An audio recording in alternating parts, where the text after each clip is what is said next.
Welcome to ACF Chefs Forum. We appreciate all of you tuning in today for this webinar and for a look inside today's veal industry. Today, our experts will discuss all the different ways you can incorporate veal on your menu with insight into veal cuts, price points, and how veal cattle are raised. ACF is excited to have experts here with information just for you, the leaders of the food service industry. Thanks again to Beef Checkoff funded program, Veal, Discover Delicious, for bringing us today's educational session. Before we begin, as a note, we will be answering as many of your questions as possible after the presentation. Please use the chat function to collaborate with other viewers and use the Q&A function anytime during the session to pose questions to today's speaker. Let's get the discussion going on the chat by telling us where you are tuning in from today. I'm Kiwi Hermans, American Culinary Federation's Culinary Program Specialist. Let's meet today's guest.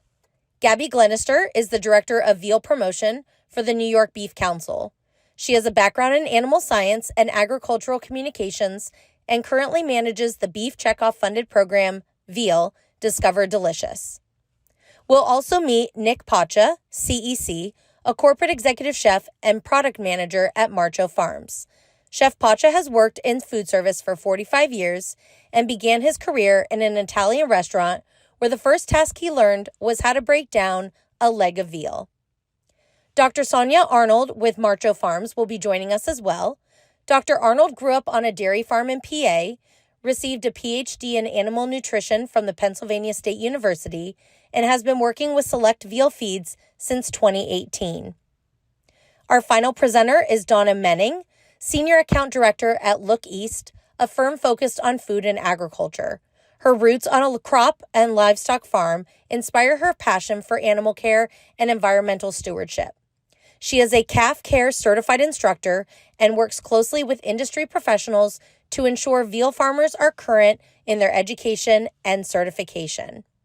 We have a lot to cover, so at this time, I'll pass the presentation over to our special guests, Veal, Discover Delicious.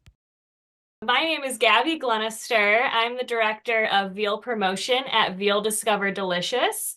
So I'm going to go into a little bit of an intro on our program and how you can discover veal for the menu throughout this webinar today. So I just want to thank you all for joining us on this windy, snowy day. At least here is in upstate New York. We're getting a little bit of snow right now. So just going into some introductions for our program here. So as I said, I am Gabby Glenister. I run the veal promotion side of things at Veal Discover Delicious or veal.org.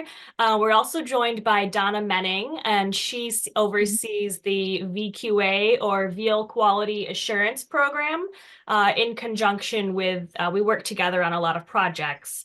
Our contractor is the North American Meat Institute, so they oversee all of our activities. We report to them and they provide additional support to us as well.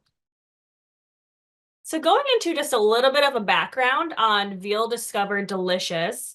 So our brand, Discover Delicious, is really an invitation for consumers to discover veal as a protein option. You know, veal is a traditional meal that is classically known as fancy Italian and white table restaurants. That's where it's primarily located. We developed this brand in mind to encourage consumers to cook veal in the comfort of their own homes. So providing that outreach to consumers who might not necessarily think of veal as a go-to for the menu or when they're in the grocery store. So additionally, not only white table, but we want to reach those consumers in other areas as well. So generally, just we grow consumer awareness and trust of veal as a protein source. And Donna will kind of go into a little bit of the industry here in a little bit. We want to educate consumers on the nutritional value and the ethical production of veal.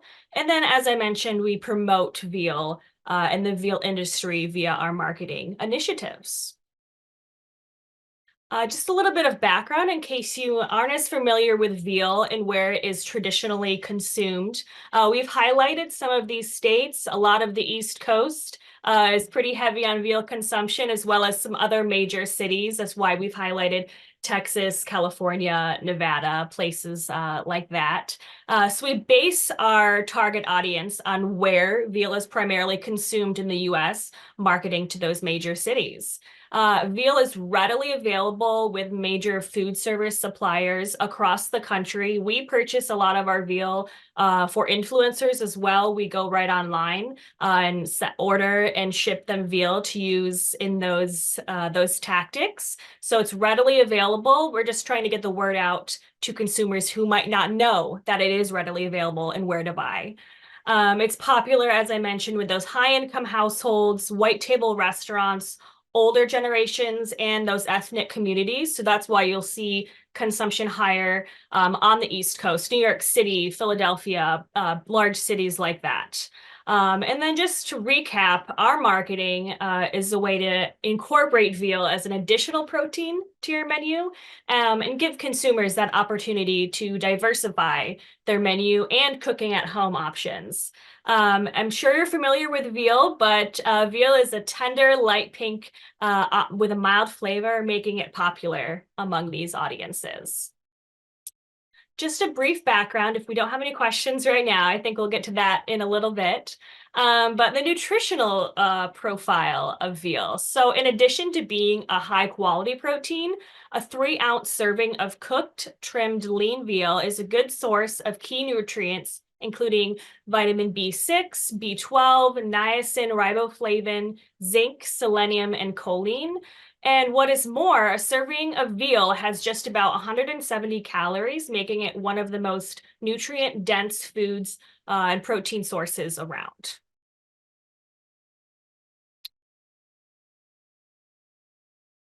If I can get my screen to work there. And lastly, what I'll cover here today is just what is in a serving of veal. I briefly mentioned, but one serving or a 3-ounce serving of veal has 27 grams of protein and just about 170 calories. So we've broken down, what you can get in a serving of veal here on the screen versus, say, 4 servings of tofu, 4.5 servings of almond butter, hard cooked eggs or hard boiled eggs, and hummus. So just to compare the large amount of nutrients you can get from a 3-ounce serving of veal compared to other proteins. And let's see, I believe that's all that's left for my presentation.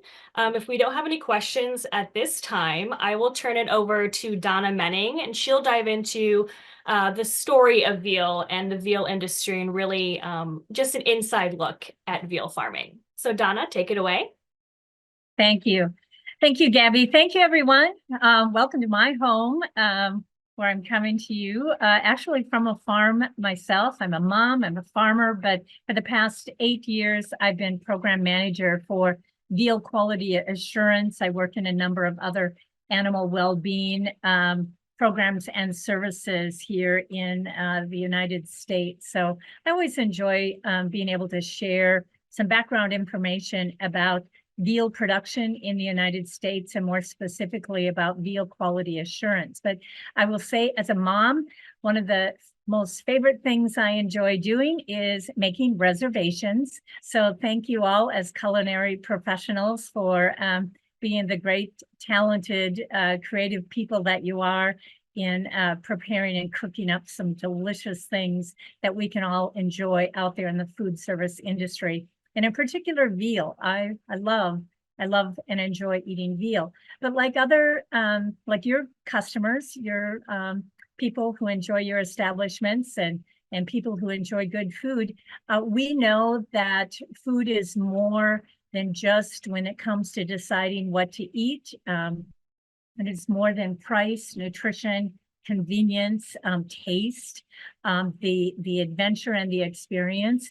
People do want to know more about how their food is produced, and they want to have confidence in how that food is produced. And that's where veal quality assurance comes into play. So I'm going to tell you a little bit more about that and what that really means to you and your customers. But first, let's just watch a very brief video. What better way to learn about how this animal protein is raised than to watch a quick video. And this one comes to us from Indiana.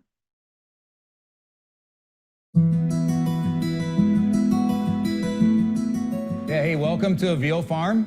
There's always a lot of questions and interest on how veal calves are raised today, so I want to show you that. So these calves are they're 3 months old and weigh about 300 pounds. Market weight's around the 500-pound mark. So they have about 2.5 months to go yet before market weight. Their diet is, of course, milk to make milk-fed veal calves. We feed them milk twice a day. But they also have free choice roughage. We have a corn, chopped straw mix here that they eat during the day, and then twice a day at the same time each day we feed them milk. They also have free choice water as well to keep them really healthy and comfortable. We have a nutritionist on staff that tells us at what age, what to feed, and how much to feed of both the milk and the grains, and as well as we work with daily with veterinarians to ensure the health of the calf. It's very important. We take a lot of pride in how we treat the animals from day one, from the dairy farm all the way to the market. The flooring in the group pens are designed where it's got the coating on it, so it's comfort. We call it comfort flooring. And it's rounded, so not only is it comfortable for the animal when it's laying down or walking around, but also keeps the animal very clean. All the manure falls right through, and you can see even the underbellies of these animals are completely clean. So yeah, we're very proud of that and are glad to have that in all our facilities. So we're in rural communities, of course, and it's a big business out here in the country, raising animals, and that's what these people want to do. The passion they have to work here 7 days a week. And yeah, it's a good feeling for us to be able to provide a protein, a unique protein to the market, not only rurally here, but obviously to the bigger cities as well. Yeah, animal care is everything because we start out with a young animal. So the dedication it takes from the veterinarians to the dairy farm to the farmers and the feed reps every day, it's amazing because it's 7 days a week. And so we feel proud when we sell the product, just for the fact that it takes a lot going into it. People don't realize how much it takes going in, and it's gratifying to know the teamwork involved.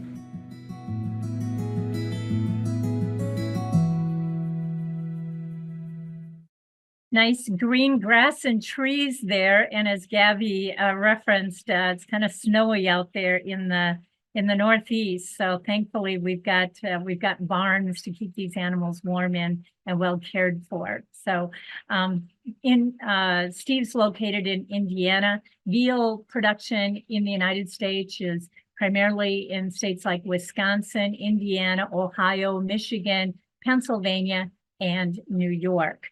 So let me tell you a little bit more about why we can say to you as culinary professionals in the food service industry that for your customers, your consumers, we can ensure that veal, milk-fed veal in the U.S. is responsibly raised, safe, and of high quality for you. Originating in 1990, Veal Quality Assurance provides that foundation. And to ensure that formula-fed or milk-fed, the names can be used interchangeably, that those veal calves raised in the U.S. receive excellent animal care, and that those raising calves, in collaboration with the licensed veterinarian, the animal nutritionist, they're following science-based best practices as well as regulatory requirements that prioritize animal welfare throughout the production system, that results in that consistent, safe, quality veal that's raised responsibly. Now, the program itself just completed a very extensive review. In fact, we're just preparing now to release updated program materials to the veal industry. And it's a very comprehensive guide about responsible production of milk-fed veal. The review process included a 9-person advisory committee of veterinarians, animal scientists, animal nutritionists, USDA, and veal farmers themselves. So as we look at this next slide that I'll share with you, and I want to highlight a notable shift in our 2024 edition for Veal Quality Assurance in the program. It's the focus on expected outcomes, directly addressing the 5 domains of animal welfare and providing some defined processes, practices, and outcome measurements for achieving the overall welfare goals. The 5 domains reflect the advancement of animal welfare science and the significance of promoting positive states of animal welfare, the physical, behavioral, and mental states of the animal. And the VQA program in our updated edition includes 52 expected outcomes overall, addressing very comprehensively animal health, general management, environmental conditions, animal care and handling, the facilities, as well as emergency preparedness for farmers on the farm. And all of this, in terms of the program, is validated by the licensed veterinarians that work with each veal farm family and those raising veal. So they play a critical role, as they do in the care and raising of veal calves. So just one other update, VQA certification is widely embraced by the milk-fed veal industry here in the United States. So if you want to learn more about it, we'll be having updates on the veal.org website. But you can also ask your supplier distributor if the veal meat they're carrying is VQA certified. So once again, Veal provides that framework to help ensure that veal production is done in a responsible way, and it helps provide that safe quality veal that then you expect to do what you do as culinary professionals and provide that great tasting animal protein to your customers. So those are my highlights. I'm more than happy to address questions later on, but let's talk more about veal. So thank you so much, and I'll turn things over to Gabby. Awesome. Thank you, Donna. We do have a question, but I might save that for once we get into our panelists. That way, any one of you three can jump in on this question. So speaking of that, we will now jump into the panel portion of our presentation. I believe you got an introduction on these two, but just to give you a brief reminder of who they are, we have Chef Nick Pocha. Is that how you say it, Chef Nick? Yes. He's the corporate executive chef and product manager at Marcho Farms. Chef Pocha has been working in food service for 45 years. He began his career in an Italian restaurant where the first task he learned was how to break down a leg of veal. So he might have a fun story on that, I don't know. And then Dr. Sonia Arnold, she's the manager of nutrition, research, and quality control at Select Veal Feeds Incorporated. Dr. Arnold grew up on a dairy farm in Pennsylvania. She received a PhD in animal nutrition from Pennsylvania State University and has been working with Select Veal Feeds since 2018. So I will let you two take it away. I don't know if you have a fun story on that, your first time with veal, Chef Pocha, but I'll let you two share a little bit intro about yourselves if you'd like. Well, I started very young in the restaurant industry when I was about 13 years old, and I worked for an Italian chef. And we came from a classical Southern Italian menu.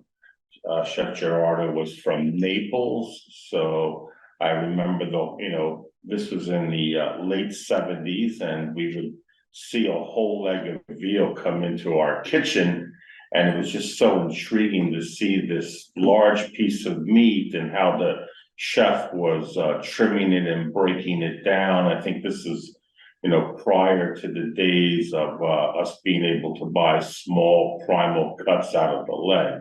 So and every part of that leg was used for different types of dishes, and that's what intrigued me. So the chef would take me and show me how to separate the muscles from the leg, and also then teach me how to remove the blue tissue or the sinew from the different muscles and how to properly slice the veal depending on the grain of each different muscle of the animal. So it's quite a great experience, and hence turning around 40 years later working for a veal company. So here I am. And thank you, Gabby, for inviting me to be a panelist for this webinar. Yeah, thanks for joining us. Dr. Arnold, do you have anything maybe to get things started as far as maybe going a little bit deeper into your role?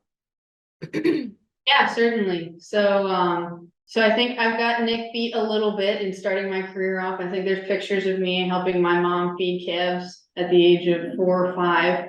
So, but yeah, I grew up on a dairy farm, so I've been feeding calves and working with calves for a long time. I thought I was going to be a veterinarian, and then I helped with a necropsy, and that was the end of that. So I went into animal nutrition. I worked with calves for all of my PhD was basically focused on calves. I didn't really know what I was going to do after I finished my PhD.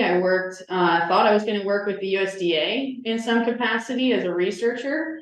And then just the timing didn't work out, and this opportunity opened up to work here with Veal. And just with my background on calves, it was perfect. So it worked out really nicely, and I've really been enjoying my role. So my role here, I don't do anything with meat, so I leave that to the experts. I work with the calves basically from day one when they arrive on our farms, and make sure that they are growing and they're healthy and they're really thriving in our program. We have a team that works directly with the farmers. They're visiting with the farmers every week or two, just checking in. How are things going? Do you need help with anything? Is there any support that you need that you're not getting that we can give you? And just making sure that the calves are doing, again, like the calves are really thriving, And so then once at the end of our production cycle, we bring them in, we do harvest here at Marcha Farms. And so once that happens, then I hand them off to Nick, and he makes awesome things happen. So Very good, very good. Well, we do have a few questions that have come in. One, we'll kick it off with years ago. This is the question. Years ago, veal had to be white, showing no pink. Has the thinking changed with the inclusion of iron in their diet? How would you guys like to respond to that, or any thoughts on that? So I think, and I wasn't in, I premise this by saying I wasn't in Veal very long ago, but my sense is that the thinking has changed. We started, just speaking from our experience, we started feeding more iron to the calves to make sure, specifically at the beginning of the production cycle. What we find is that there is a happy medium. There's a balance that can be struck, where I think that there's the potential that calves might have been a little bit short on iron than maybe what they could have used. But at the same time, I think the opposite can also be true. We also don't want to, with every nutrient, there is a balance. Either you can have too little and you can have too much. And I think we've learned a lot. I think there's been a lot that the industry has learned. I think I personally have learned a lot. And believe it or not, nobody in animal nutrition thinks very much about iron except Veal. And so Veal really, it's a hot topic in this industry. And so I've really had the chance to learn a lot about it. And I think I would say that we're at a good place, that we want to make sure that calves have everything they need in order to thrive. But we also want to make sure we're providing a product that is attractive and meets the needs of the consumer and the customer. We are distinguished, from beef. They're different meats, and we want to make sure that the customer can tell, can see that difference and appreciate that difference. And we're bringing value. We want to always bring value to the customer. We're not trying to duplicate something that somebody else in another industry could do just as easily. Absolutely. Anybody else, Nick or Donna, have anything to add on that? Otherwise, I have some more questions that we'll dive into. So tying that into this next question on the industry, if there was one thing you could share with a restaurant chef about the veal industry, what would it be? And I'll just kick it off just by saying that veal farmers and farmers in general, they care about the calves that they raise. They care about the land, the livestock, their community. So that's the one big thing that I would tell a restaurant chef, consumers as well. But just to, reiterate, let you know that we truly care about the animals and how they are taken care of, how they are raised humanely and with every, available asset and to them that's possible. So Chef Nick and Sonia or Donna, would you like to chime in on what's the one thing you could share with a restaurant chef about the veal industry? I'm gonna say, these are small family farms that are raising veal. These are people's livelihoods. A lot of the veal is local. So you're supporting American small family farmers, and it just has a great story, for chefs. And the versatility of veal with the many different cuts and from bones to offals to center of the plate rib chops and things like that. It's just what a great protein to be able to experiment with and create new dishes and things like that too, and also very classical on a lot of European menus. Yeah, I would resonate with what Nick said. Just the story of veal is a really good story. I think it's unique in amongst the protein options that you all as experts in the culinary field have to choose from. It is small. I mean, all of our farms are small. The average number of calves on a farm is between 1 and 200 calves. So, which if you contrast that to some of the other industries, it's really small. So, it's a family business. Usually if you're out, if you go to visit a veal farm and you're there at feeding time, the dad's feeding the calves, the kids are helping out, making sure all the calves have, every calf is drinking and working with them to make sure they're all getting their share of the milk and the grain. And the mom's there helping right along. It's a family unit. And so every dollar that's spent on veal then goes into supporting a local rural community. And I think that is one of the unique things that veal has to offer. Ditto. I don't know that I could add anything else. It's a great tasting animal protein. That is a great source of protein, a leading source of protein. And in the past 8 to 10 years that I've been involved in the veal industry, and just what Dr. Arnold said, I've had the chance to bring bloggers, food influencers out on farms, and that's what you see on these family farms, is everyone involved, because it's a great place to raise a family, and caring for animals is something that these people enjoy doing. That's why you're farmers, because you like working with animals. You're chefs or working in the food industry because you love working with food. And farmers take it very personally. The understanding that they're raising food, and it starts with caring for those animals that have been entrusted to them. So thank you again for being on a webinar like this, where we can share some of that insight with you. Absolutely. Thank you all for those great answers. And to anybody that's watching, to any of our attendees, feel free to add any questions that you might have. You can use the chat or the Q&A tab and pop those questions in there, and we'll get those answered by our panel. But jumping into the next question, kind of turning it into more of the veal as the protein. Veal can be an expensive price point. What is a way that you would manage this to get it on a menu? And this might be more towards Chef Nick, but whoever wants to kick it off, go right ahead. Well, the versatility of veal is tremendous. Okay, so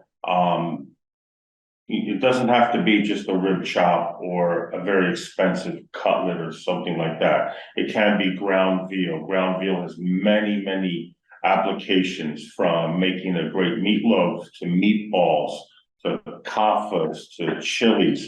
You know, what a great protein, meat stuffings. So there are many options, and you know, we have a little bit of ground veal here, and as you can see, nice pink color, beautiful, very, very affordable, easy to put on the menu.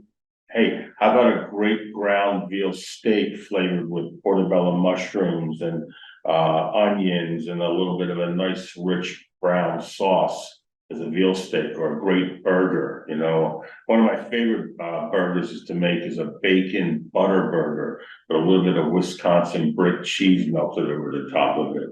So some great items there. Then there's your lesser cuts, such as veal stew, which are can be used to make, you know, veal blanquette, make veal cacciatore, stews, chilies, things like that. So very, very affordable to use to place on your menu.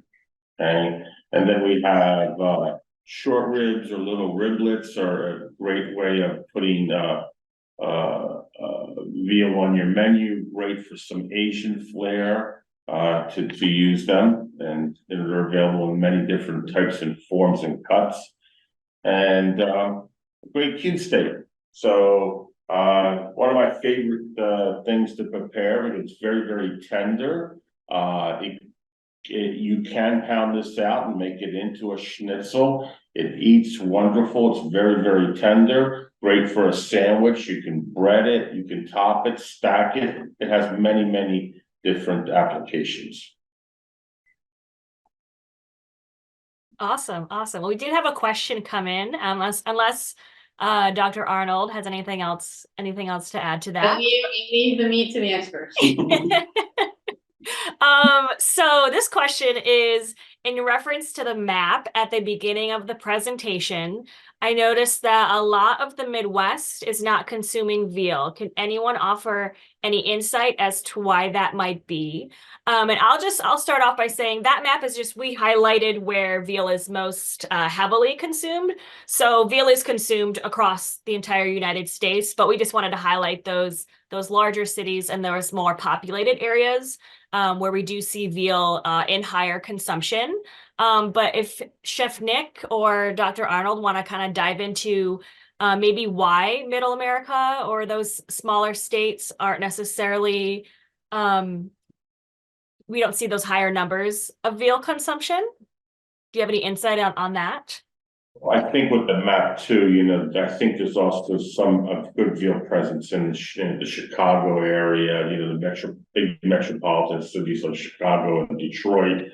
Obviously, Europeans, Swiss, Germans tend, you know, to gravitate towards veal, along with people from Russia and Georgian cuisine. You see a lot of veal on that menu as well too. So I think it's just a diversity of where people have gone. So, but I think now with everyone really wanting to try to cook different things and be adventurous in cooking, you know, COVID made everybody cook at home. So everybody became more experimental and let's go get something because the restaurants were closed. So I think the other factor, and I think Nick touched on it, but the other factor is population density, if you will. There are veal consumers, I think, throughout the United States, but if we're trying to pinpoint, you know, if you're gonna put it, if you're gonna put veal on a menu, or or a grocery or a retailer is gonna put veal in the store, they need to have more than just one or two people that are looking for it. And in some areas of the Midwest and Middle America, as you said, is not necessarily just the dispersion of the veal consumer, but it's the dispersion of people in general. I know I had a friend that I talked to in Montana, and he was complaining about how close his neighbors were, and I from Pennsylvania was like, I can't even see your neighbors, you know, I mean, you gotta travel several miles, you gotta get in a truck and drive to get to your neighbors, and he was complaining that they were encroaching on him, you know, so it's just a different difference in population density, I think, is part of it as well. Next question is for Chef Nick. Any species of seafood that pairs well with veal? And if so, what cut of veal? Okay, well, I think that, I mean, when I was a chef, I always used to incorporate veal scallopini with a few shrimp on top. I think that works very nice.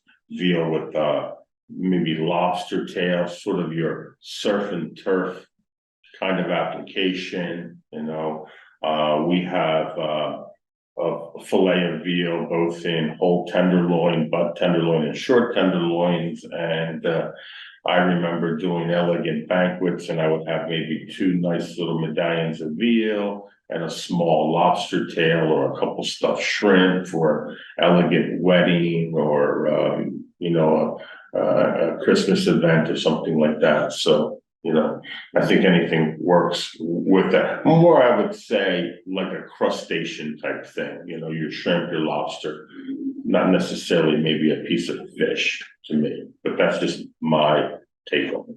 Yeah, yeah. So heading into that, adding veal to the menu, how would you add it to the menu when the setting is not necessarily a white tablecloth, but a more informal setting? How would you incorporate veal into that menu?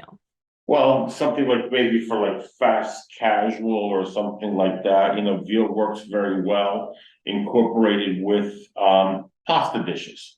You know, making a ragu of veal or a bolognese or something like that, that works really nice incorporating that with pasta, and it makes it very, very affordable because you know, you can use 3-4 ounces of protein and it will, you know, will make that dish complete. So it's a great alternative to saying putting a 12-ounce veal chop on the menu too. But there's also affordable chops as well too, because you have, you know, a lot of people gravitate to the rib chop, but the loin is what we call a sleeper in our industry.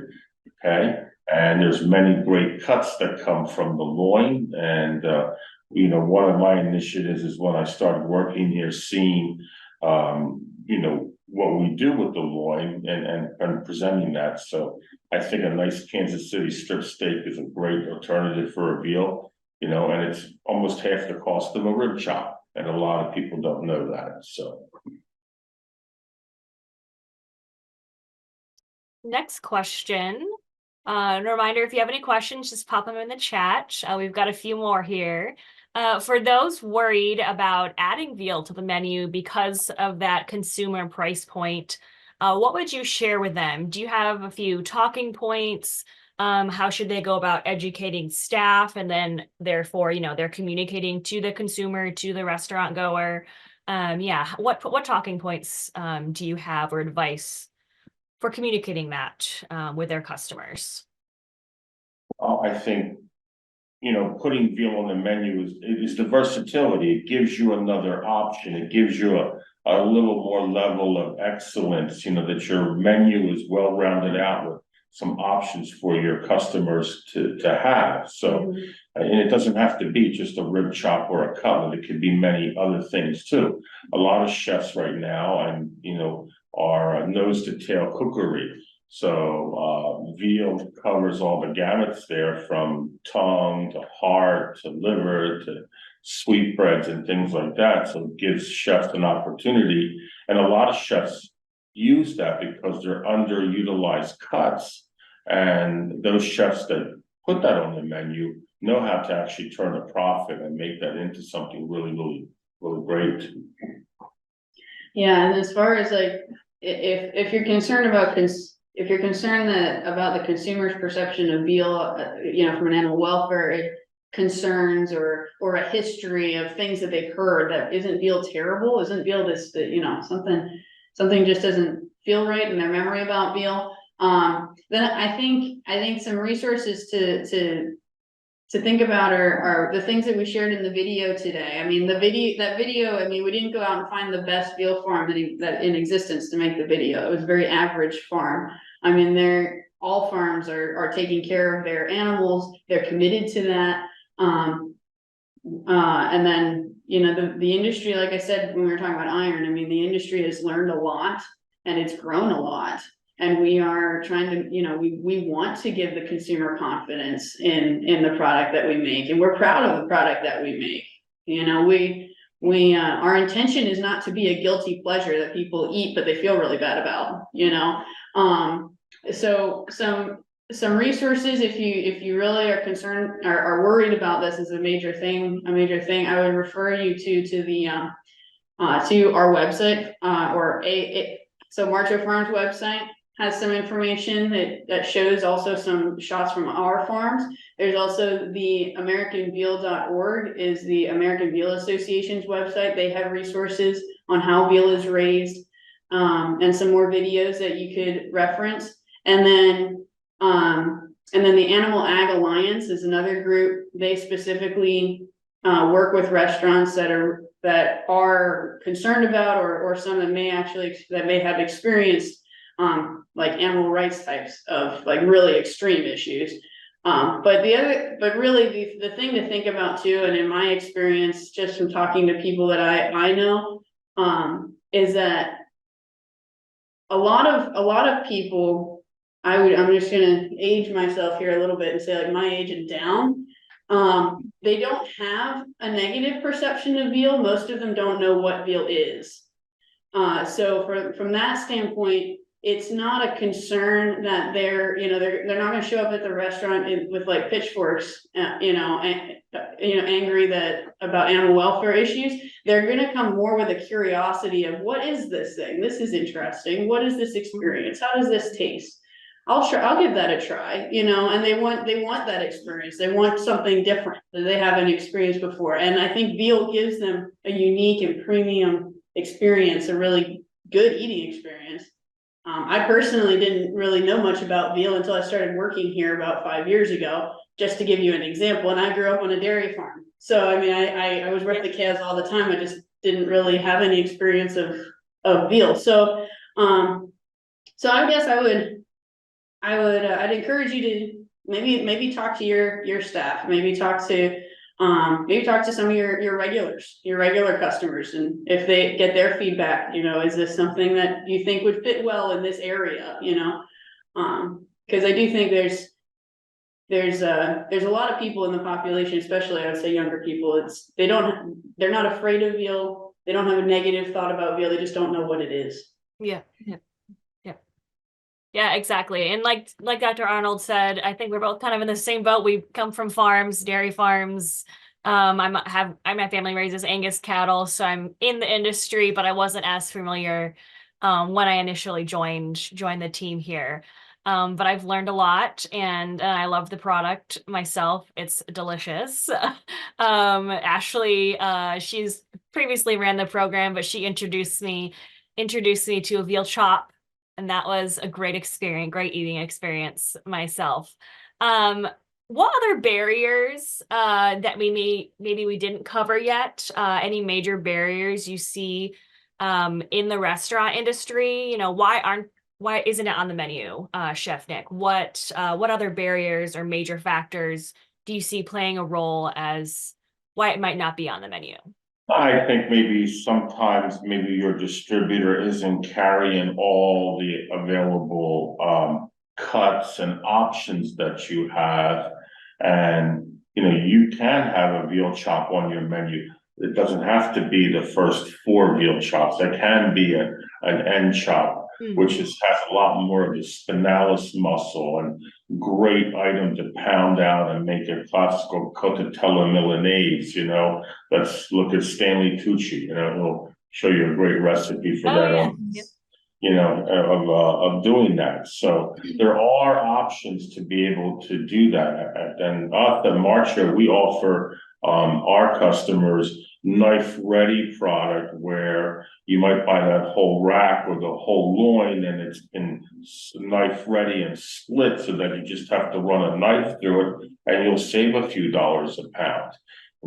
Your veal chop doesn't have to be French. It can have the rest of the meat that's attached that's actually really, really tasty around there. Yes, if you're in a Michelin star restaurant, you're going to expect a French, to the eye rib chop, but there's options to be able to put veal on your menu because it doesn't have to be the most expensive cuts. Everybody, just like in the beef industry, there's many different cuts, and the same in veal as well too. So, and cutlets run the same way. Your higher end cutlets come from your hip and top round, but your leg slices and different slices from different parts of the animal can be just as tender and flavorful and less expensive. So. Absolutely. Absolutely. I know we kind of covered the industry briefly, and Donna, if you want to hop back on, feel free to jump in. But can you go into the life cycle, just briefly, the life cycle of veal? Because I know that, consumers think, oh, baby calves or things like that. Can you kind of dive into that a little bit? And those that might not know, you mentioned, Dr. Arnold, that people just don't know what veal is. How would you describe, if you're a restaurant chef, how would you describe veal to that consumer? Yeah, so the veal industry is a sister industry to the dairy industry. I think that's a key distinguishing feature. So the key thing to understand when you're thinking about where veal comes from is the first you have to understand that every cow on a dairy farm has to have a calf every year to continue to make milk for the dairy. And so the dairy farmer, that's what he's interested in. I mean, he's a milk guy. I mean, he milks cows, he sells the milk. That's his income. So the calf, if the calf is a female, that's great because he can raise that and then that becomes a milking cow. If it's a male calf, then that's where the veal industry steps in. So the veal industry then takes this calf. Now this calf has the genetics of a dairy cow. The beef industry has completely different genetics. They have different emphases than the dairy guy does. So this calf isn't a great fit for the beef industry, but he works very well in the veal industry. So the veal industry then takes that calf, and then when we feed him his natural diet, we feed him milk, we feed him a mix of grains so he grows and he develops like he would in a natural setting, except if you will, he's kind of a bottle baby, if you will, to some extent, because his mom is making milk for the dairy farmer, right? So we take those calves in, we raise them on a natural diet for them. We raise them for 5 to 6 months. So at the time, you heard in the video, the harvest size of the veal at harvest is 500 pounds. So that is not so much a calf at that point, or especially not a baby calf. Baby calf's about less than 100 pounds. So this animal now is a 500 pound, young bull would be a better description. That's the cycle. So then at that point they receive milk that whole time. So when you hear about milk fed veal or formula fed veal, they are receiving milk the entire time, which again is normal in a natural setting. Calves would normally wean about 5 or 6 months of age. So that again follows the track of a natural setting. So then we, at that point we harvest them, and like we said, we get really awesome, tender, high quality meat. It's a unique meat. I think that's the other thing that's key is that yes, beef and veal are the same animal. They're both cattle, but it is a different experience to have veal as opposed to having beef. And I think there's room for both on the menu, right? And I think that's where veal can step in to provide a unique experience. Another thing to keep in mind in the uniqueness as well is that veal is a much smaller industry than the beef industry, and the animal is a smaller animal than the finished beef is. So that also creates a uniqueness because it is a premium product. Not everybody has it, right? It can be a thing that makes your restaurant stand out. And so those are just some things that bring some uniqueness and some and bring a special experience to eating veal as opposed to eating beef, even though they are technically, yes, they are the same animal, but it's a completely different experience. I would just add, on veal.org, there we explain all of that. So if you're looking for resources for your staff, there's a very just high level explanation of what is veal. And so that's a great resource that you could share. Absolutely, absolutely. I'll just throw it back to all three of you if you have any final comments before we wrap up the day. If anybody has any questions, additional questions after the webinar, here's all of our contact information, as well as I believe that'll be sent out to all of the attendees. But do you have any final thoughts, Donna, Nick, and Sonia? I know there was maybe some questions about where to purchase veal and, where could I get veal in my area, depending on where you are. My email address is on this presentation. Please reach out to me. I'd be happy to help you if you do not have a source. We provide veal to many broadliners and premium protein companies across the country. And so let me know if you're having a place where you might not be able to get veal or your distributor, let us know. And, come visit us at one of our shows sometimes. We travel around and we do different shows for many protein companies, and come visit us and see what's new. So. Yeah, I would say veal is a great eating experience. I think you have confidence in the product as far as the story behind it, and I hope you give it a chance. Donna, any final comments? Yeah, I'm happy to address any other questions people want to contact me directly. But yeah, people today want to have confidence in their food, and when you in particular with US veal as referenced, it's a small industry. So you can be confident in the veal when you select it and serve it.